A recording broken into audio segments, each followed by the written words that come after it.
on doit être solide en attaque et solide en défense parce que cette défense-là, c'est vrai, elle peut mieux défendre. Comment aborder cette formation du Sénégal? Être solide dans tous les compartiments et on peut bien espérer avoir le résultat. À ces niveaux de la compétition, c'est vrai, s'il faudrait amener un bus, il faudrait vraiment faire du Real Madrid, vraiment bien les faire parce que face à l'armada de cette formation du Sénégal en attaque, ça pourrait faire très mal. Bref, être très très compact dans tous les compartiments et ça peut bien aller.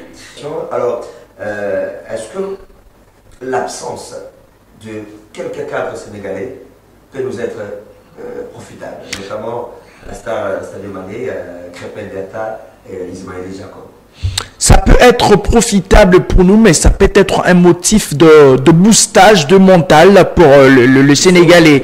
Le Sénégalais, oui. Je parle du côté sénégalais avant d'évoquer le côté congolais. C'est vrai que Sadio Mané, qui est une superstar dans cette sélection, mais c'est vrai, il n'a pas aussi été très étincelant du côté de sa formation d'Al Nasser.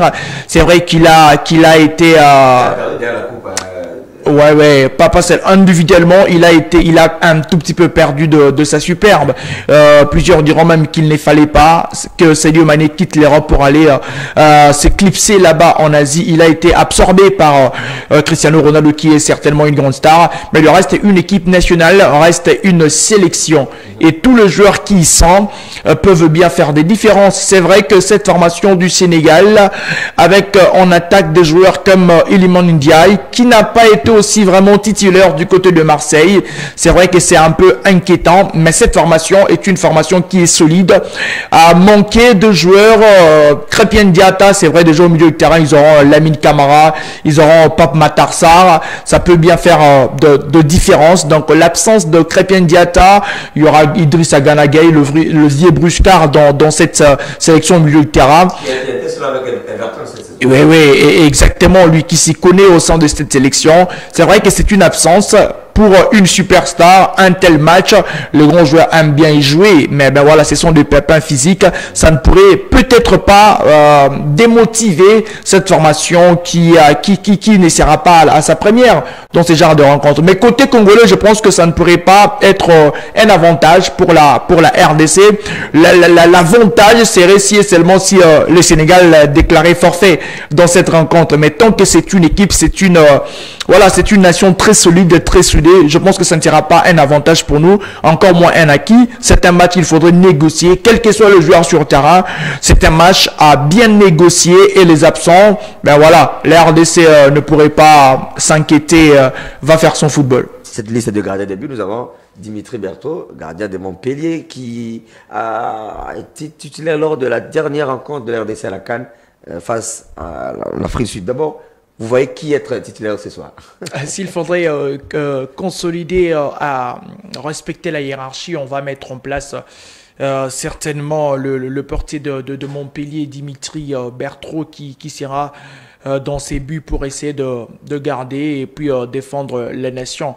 Mais s'il faudrait voir avec le timing, Dimitri Berthaud qui n'a rejoint la sélection qu'à 2 jours de cette rencontre. Récemment. Il a joué le championnat, il s'est marié, il a fait son retour au sein de cette tanière à quelques jours seulement de cette rencontre. Je me demande s'il sera réellement en forme, très en forme pour essayer de bien jouer cette rencontre. Un match aussi très important pour lui parce que il faudrait confirmer après l'absence de Lionel Mpassi. C'est vrai qu'il voudrait être ses portiers numéro 1 pour bien assurer. S'il faudrait respecter la hiérarchie, je pense que on va mettre en place Dimitri Berthaud. Mais s'il faudrait travailler sur ceux qui ont bien débuté cette préparation et surtout parmi ces 3 gardiens, le seul gardien à avoir un temps de jeu élevé, c'est Timothy Fayulu avec son équipe de Dessillon, cette formation qui va jouer d'ailleurs la première division suisse, et c'est aussi un très bon gardien avec la taille qu'il faut certainement. Le petit les petits à a grandi. Il était comme le gardien mauritanien un tout petit peu. Ouais, très élancé. Il a pris un tout petit peu, voilà. Là, il a pris du poids. Du poids, de l'expérience aussi. Je pense qu'il pourrait bien postuler à ces postes. Mais c'est aussi des matchs qu'il ne faudrait pas tâtonner. Sébastien Desabre le sait. Sébastien Desabre le sait. Il ne faudrait pas tâtonner contre une formation du Sénégal. Déjà, il faudrait mettre un gardien qui aura la capacité de replacer un certain Chancel Bemba. Ah oui. Ouais, déjà quand vous jouez, vous savez, au-delà de capitaine, au-delà de la charnière centrale, il faudrait un gardien très autoritaire, un gardien qui connaît cette sélection. S'il faudrait se fier sur cela, je pense que Berthaud pourrait mieux postuler. Mais en termes de stats, en termes de la préparation, je pense qu'il faudrait peut-être mettre Timothy Fayulu. Du reste, ça restera le choix de Sébastien Desabre qu'il faudrait mettre en place pour essayer de bien défendre la perche. Et ben voilà, nous on sait qu'on a besoin d'un gardien avec une forme aux meilleures formes de sa vie pour bien défendre sa cage. Allez, en tout cas, on espère que ça soit Fayulu Timothy ou encore Dimitri Berthaud ou Kabamba Ezras, tous sont gardiens congolais. Et donc, on espère, comme l'a dit Cédric tout à l'heure, on ne tergiverse pas. Oui, je me rappelle encore, Robert Kidiawe le disait, les postes de gradés de but, on ne les change pas à tout bouchon. Exactement. Donc, c'est pas de la mer à boire, donc il faudra faire très attention parce que c'est les derniers remparts. Allez, au niveau de la défense, on va rappeler ici que la bonne nouvelle, c'est que la RDC s'est renforcée quand même de quelques, on va dire, quelques joueurs dont nous avions besoin il y a quelques années, Axel Twanzebe notamment, joueur des Ipswich du côté d'Angleterre. J'ai vu qu'il est né à Bunia. Et puis, c'est une défense qui n'a pas encaissé assez pendant la CAN, qui a été costaud, on se rappelle, lors du match contre le Maroc, parce que c'était ma crainte. Demi-finaliste de la dernière Coupe du Monde, cette équipe marocaine, avec tout ce qu'il y a comme El Nisri, les Unai et tout ça. Mais la RDC, comme on l'avait dit, était un peu costaud. Et au fil de la CAN, on s'est rendu compte que même contre la Côte d'Ivoire, même lorsqu'on est dominé dans notre aise, même lorsqu'on est pas dans un autre temps fort, on sait quand même préserver notre cage. Voyez-vous des réaménagements au sein de cette défense? Sinon, on regarde Dylan Batuviksa qui est arrivé également un peu en retard parce que cet Etienne devait jouer le match de barrage. Inonga Baka qui a convaincu à la CAN, la charnière. Comment vous entrevoyez? Moi, je pense qu'on doit garder la même charnière de la Coupe d'Afrique des Nations. Personne ne pouvait s'attendre à voir Inonga Baka titulaire quand on voyait Dylan avec de prestations majuscules depuis qu'il était au sein de cette sélection. Et bien voilà, l'entraîneur Sébastien Desabre a eu quand même le kilo de le mettre sur les bancs et on a vu Inonga Baka faire de prestations avec une réussite insolente. Moi, je pense qu'on doit garder Chancel Bemba Inonga Baka. C'est vrai qu'on n'est pas sévré des défenseurs, on n'est pas sévré des talents. Déjà, on aura plutôt Twanzebe et Dylan. Mais moi, je pense aussi qu'ils peuvent être là sur les bancs. Voilà. Et laisser Chancel Bemba avec Inonga Baka, ils s'entendent déjà bien. Ils ont déjà la chaleur après la CAN. Et au-delà encore de ça, moi, je pense qu'ils savent bien communiquer en lingala. Je pense que c'est la meilleure. Important. C'est un élément important. C'est vraiment un élément important entre Chancel Bemba et Inonga Baka. Vous savez, une communication fluide entre défenseurs, surtout la paire axiale, elle est très importante. Yo, Tika. Tellement, Nabeta. C'est plus facile en fait en lingala. C'est pas que Chancel avec notre avec Dylan. On peut se chercher des mots consort. C'est vrai que Dylan peut aussi bien entendre le lingala et consort. Mais on a la fin. J'ai d'ailleurs petite anecdote. Un match de la Coupe d'Afrique des Nations, Tisserand, je ne sais, il jouait la paire avec qui il a glissé quelques mots en lingala là-bas. C'est-à-dire que la communication, surtout dans la charnière, elle est d'une importance capitale. Et Chancel et Inonga, on voit vois, quand ils jouent ensemble, ça coule comme de l'eau sur les roches. Donc, je pense que cette paire-là, elle est très importante. Et ben voilà, on ne voudra pas directement la changer parce qu'on joue contre le Sénégal. On a vu Inonga faire de matchs extraordinaires et Chancel aussi. Donc, la paire, moi, je pense, on doit garder la paire Chancel-Inonga-Baka. Elle est une paire, voilà, qui a vraiment rassuré. Qui a rassuré pendant la CAN. Et dans les latéraux, on rappelle ici que les titulaires sont là. Jadon Kaloulou, oui. Arthur Maswaku, même si Joris Kaembe est toujours présent. Noah Sadik qui a été rappelé. Noah Sadik, on rappelle les joueurs de Union Saint-Gilloise. Oui. Saint-Gilloise. Donc, on regarde également les mêmes. Oui, on garde les mêmes. Vous savez, le problème ici, c'est de ne pas, je pense que c'est la politique de Sébastien Desabre, de ne pas être pressé. Quand on invite un joueur dans la sélection, et surtout si c'est un jeune, premièrement, c'est de s'acclimater au sein de cette sélection. Cette sélection a la chance ces derniers temps, elle est en train de bien vivre et ça facilite l'intégration. Donc déjà sur le plan psychologique, quand vous venez au sein de cette sélection, il n'y a pas de guéguerre, il n'y a pas de conflit. Il n'y a pas de camp. Il n'y a pas de camp. Vous avez la facilité de vous intégrer. Et ça, c'est un élément très important. Après cette intégration psychologique, viendra certainement l'intégration sur le terrain où la mayonnaise doit prendre les automatismes et ce qu'il faut mettre en place. Donc, on ne peut pas directement être pressé. C'est vrai, du reste, ça reste le choix du sélectionneur. Mais du côté latéraux, je pense que on a les talents qu'il faut. Arthur Maswaku, lui qui est resté fidèle à lui-même dans ses postes au sein de cette sélection. Et ben voilà, on aura besoin de joueurs qui sont aussi très défensifs, notamment avec Gédéon Kaloulou. On sait défensivement il est très bon parce que les assauts sénégalais, les Sénégalais vont très vite dans la transition, dans de petites passes, dans des balles en profondeur. Et je pense que c'est aussi un élément très important à travailler pour le part de la RDC. On va évoquer certainement le contour de cette rencontre avant que je ne revienne sur les latéraux. Le part a un problème, surtout dans des balles en profondeur. Vous allez remarquer les différents buts qui nous ont été marqués. C'est si souvent dans les dos des défenseurs. On va revenir sur le match à la CAN contre la formation de la Zambie. C'est un ballon derrière les défenseurs qui est un passe qui a fait une sortie hasardeuse.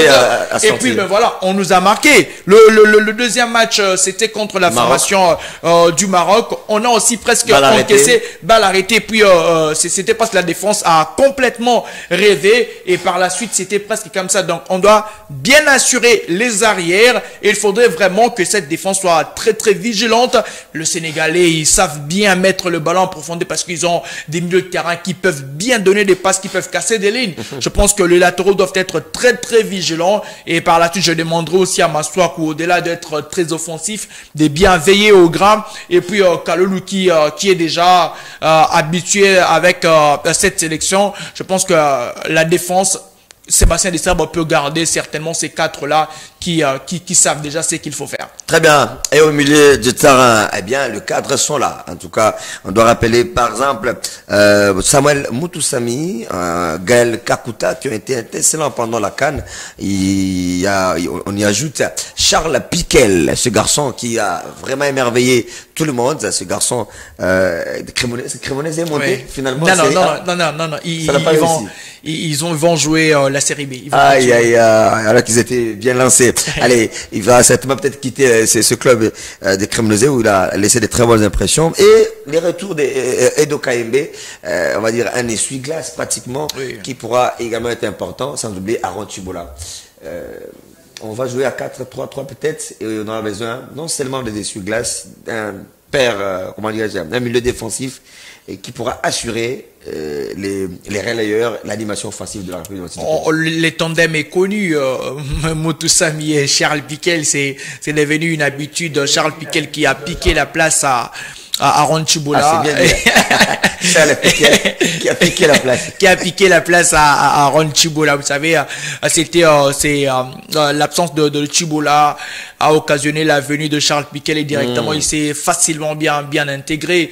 Et on ne peut pas aujourd'hui remettre en cause les talents de Charles Piquel ou encore de Samuel Moutoussamy, un grand travailleur. Je me rappelle, Piquel a été un peu mangé lors du match contre la Côte d'Ivoire, je pense. Oui, contre la Côte d'Ivoire, il a fait de matchs de 90 minutes, il a fait des 120 minutes, c'était énorme. larmes. Et lui-même, il a dit, il y a eu des moments où j'ai failli craquer sur le terrain, mais il fallait tout donner. C'est un jeune et qui, ben voilà, il faudrait s'attendre deux fois à de tels matchs. Mais ben voilà, on connaît la tandem, ça sera. Il est en train de grandir. Il est en train de bien progresser dans ces milieux de terrain de le part de la RDC. On aura certainement le duo Moutoussamy et Charles Piquel. C'est duo qui sera aussi d'une importance très importante. Ils sont en train de bien se compléter dans ce milieu de terrain. Et ce qu'il faut retenir dans ce milieu de terrain, c'est un milieu de terrain travailleur, un milieu de terrain qui réussit à se trouver. Certainement, il y a des choses à bonifier, mais face à la formation du Sénégal, il faudrait être au maximum à 150% face à ce milieu de jeunes et qui va faire vraiment travailler cette sélection de la RDC. Mais je pense que c'est plus de 5 matchs déjà, Moutoussamy et Charles Piquel, ils peuvent bien s'attendre. Voilà, c'est un milieu qui sera certainement à deux avec le vieux brusquard Gal Kakuta. Gal Kakuta dans ce milieu de terrain pour essayer de chercher les passes qu'il faut pour les attaquants. Je pense qu'on va garder un peu cette défense. On va garder. Il nous a manqué lors de la Coupe d'Afrique des Nations, Gaël Kakuta. La demi-finale? La demi-finale, il n'a pas bien joué. La blessure vraiment l'a rattrapé, pas physiquement au point. Ben voilà. Lui, il est très encore technique. Il peut vraiment nous être favorable. Donc, le milieu de terrain, je pense qu'on aura Gaël Kakuta, Charles Piquel et puis Moutoussamy pour jouer cette équipe du Sénégal. Allez, très bonne affaire en tout cas. Allez, au niveau de l'attaque, madame, monsieur, on rappelle que la sélection va manquer Cédric Bakambu, patron pratiquement de cette ligne offensive, même si bon, il y a toujours beaucoup de polémiques autour de ses prestations, mais on l'a toujours dit que c'est un garçon qui est très important. La raison, d'ailleurs, il n'a jamais manqué des clubs. Même quand il quitte, il va en Asie, il rentre en Europe. Ce sont des clubs qui sont derrière lui. Il est à Marseille. Aujourd'hui, il est dans Real Betis, même si blessé. Et il a été rapidement remplacé. Sinon, on a fait l'appel à un nouveau jeune qui est arrivé, Samuel Essende, joueur de Venezuela. C'est du côté de Portugal. Il y a, au niveau de l'attaque, il y a Banza, Simon, il y a Maëlle Fiston Kalala qui est toujours là. Il y a Meshak à gauche, Théo Bongonda à droite. On va peut-être manquer si la Katompa. Là également, les hommes sont connus. Oui. Face à la formation, face à cette défense presque hermétique du Sénégal, on aurait voulu voir Cédric Bakambu, un vrai travailleur, pour essayer de faire fatiguer un peu Koulibaly qui sera un cas pour les défenseurs, les attaquants les colosses défenseurs sénégalais. Koulibaly qui sera vraiment celui, voilà, il est là dans cette équipe il y a bien de temps. Il a d'ailleurs dit à la conférence de presse, ce sont des matchs très importants que lui, comme un guide au sein de cette sélection, voudrait bien à cette jeune génération de bien jouer cette rencontre. Et voilà, Cédric Bakambu va peut-être nous manquer, mais avant que je le monte ici sur ces plateaux, j'aurais une information que Banza était aussi touché. Il pourrait aussi être absent. Ben, selon les dernières informations, on attendra jusque dans la soirée si Banza va être aligné ou pas aligné. Et là, ça pourrait être encore difficile pour la RDC. Banza qui est dans la forme de sa vie. Il a fait une très belle saison. Il était resté un peu sur sa soif contre l'Afrique du Sud. Et c'est un match pour lui où il voudrait vraiment être en lumière parce que le projecteur sont sur lui. Faire un match contre le Sénégal avec une grosse prestation. Il aura bien sûr un montant encore un peu plus élevé lors de son futur transfert.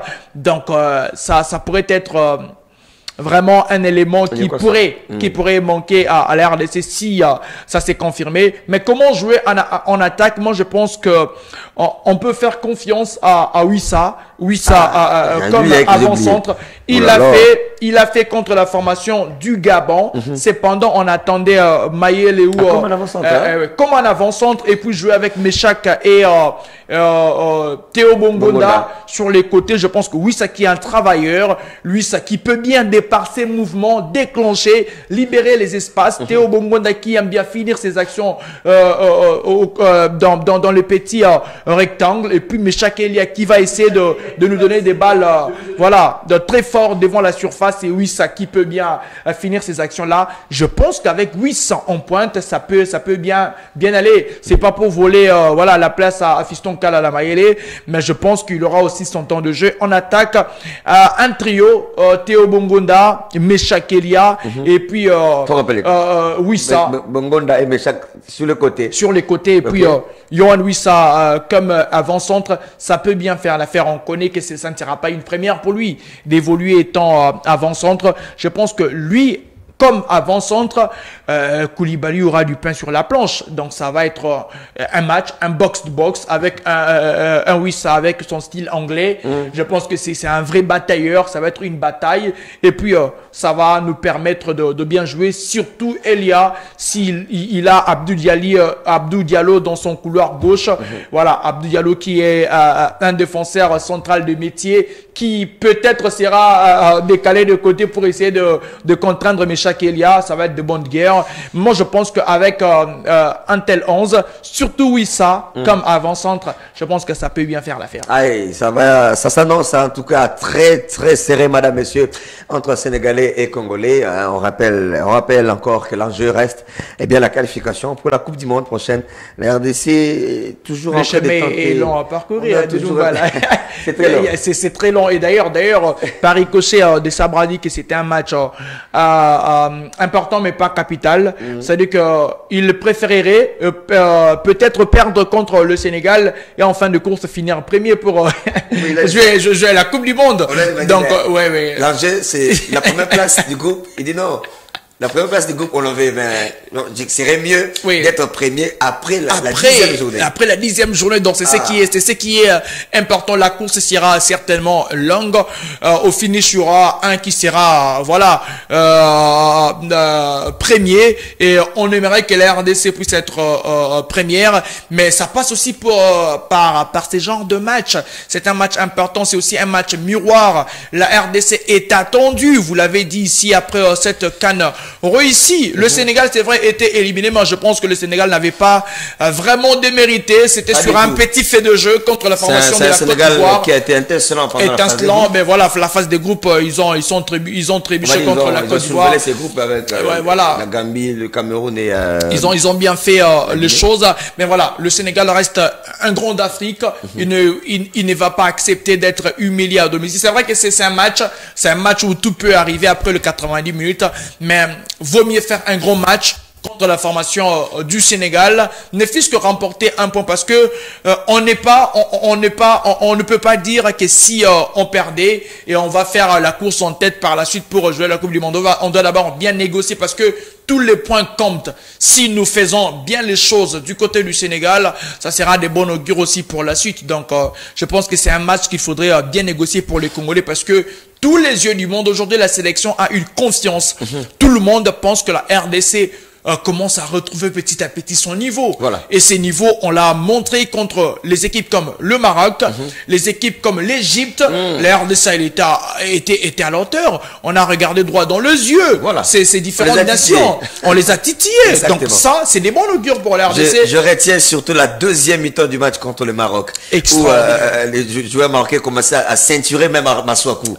Mais non. Je me souviens encore de cette prolongation RDC-Égypte. C'était énorme. Les pharaons reculés. Et d'ailleurs, Chancel Bébé, on reconnaît encore qu'il disait à l'arbitre, ils sont en train de grappiller les temps. Donc, on les fait face aux pharaons. Aux pharaons d'Égypte. C'est exceptionnel. La RDC est en train de monter en puissance, quitte aux hommes de Sébastien Desabre de comprendre, et que c'est un temps où la RDC doit retrouver les sommets. Allez, c'est le temps de retrouver les sommets, parce que ce ne sont pas les talents qui nous manquent, Et c'est peut-être l'organisation qui nous manquait. Et aujourd'hui, cette organisation est en train de se matérialiser un tout petit peu.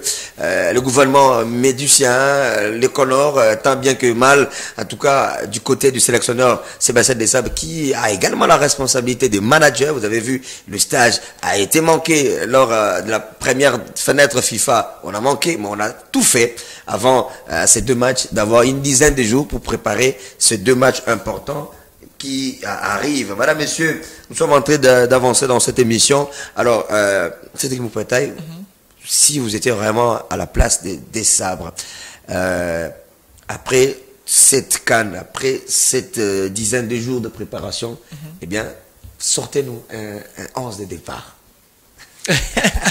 Premièrement, je dirais à nos joueurs, si j'étais à la place de Sébastien Desabre, prenez du plaisir. Ils sont professionnels et ils ne peuvent pas avoir la pression parce que c'est un match.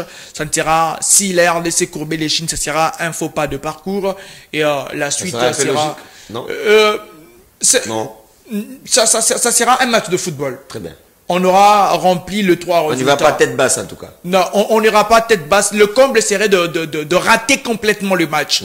Le comble serait ça. Mais on doit sortir une très très belle image. Bien jouer cette rencontre comme de joueurs qui savent qui sont au sein de cette sélection et on n'a pas besoin de sortir de prestations humiliantes. Et même si quel que soit le résultat, la RDC est déjà lancée. Là, on doit comprendre, la machine congolaise est déjà lancée.